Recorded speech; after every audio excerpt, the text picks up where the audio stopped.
सामनावर 3 दिवसाच्या बंदीची मागणी निवडणूक आयोगाने फेटाळून लावली आहे। सामनावर 3 दिवसाची बंदी घालण्याची मागणी ही निवडणूक आयोगाने आता फेटाळून लावली आहे। या संदर्भात आयोगाने सामनाच्या प्रकाशकांकडून फक्त अभिप्राय मागवलाय।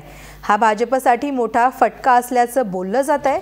भाजपच्या प्रवक्त्या श्वेता शालिनी यांनी बुधवारी राज्य निवडणूक आयोगाला पत्र पाठवलं होतं आणि यामध्ये 16, 20 आणि 21 फेब्रुवारीला सामना प्रकाशित करायला बंदी करावी अशी मागणी केली होती। बघा, आपण बघतोय ब्रेकिंग न्यूज आहे आताची। सामनावर 3 दिवस बंदीची मागणी निवडणूक आयोगाने फेटाळून लावली आहे, पण या संदर्भात सामनाच्या प्रकाशकांकडून 2 ओळींचा अभिप्राय हा निवडणूक आयोगाने मागवलाय। निवडणूक आयोगाकडून एकंदरीत भाजपला एक प्रकारे मोठा धक्का देण्यात आलाय।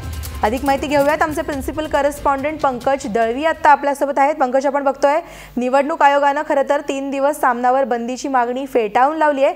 भाजपला एक प्रकारे निवडणूक आयोगाने हा मोठा धक्का दिलाय असं आपण बोलू शकतो का?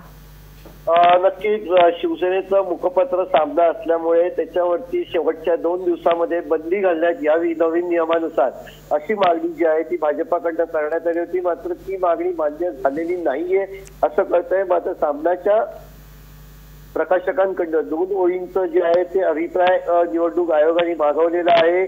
नक्कीच भाजपला हा मोठा धक्का मिळावा लागेल। भाजपच्या प्रवक्त्या श्वेता शालिनी जबाबदार व्यक्ती आहे, अशा व्यक्तींनी एक पत्र लिहून निवडणूक आयोगाला विनंती केली होती की यावर्षी 19 तारखेनंतर म्हणजे 48 तासाची आचारसंहिता लागल्यानंतर जे आहे ते कुठल्याही प्रकारची जाहिरात करण्यास सरकार निवडणूक आयोगाला बंदी केली आहे। मग सामना हा मुखपत्र आहे शिवसेनेचा अधिकृत, तर ते कसं प्रकाशित होऊ शकतं त्याच्यावर बंदी घाल अशी मागणी भाजपाने केली आहे। अगदी खरे पंकज, थँक्यू व्हेरी मच या सविस्तर अपडेट्स बद्दल।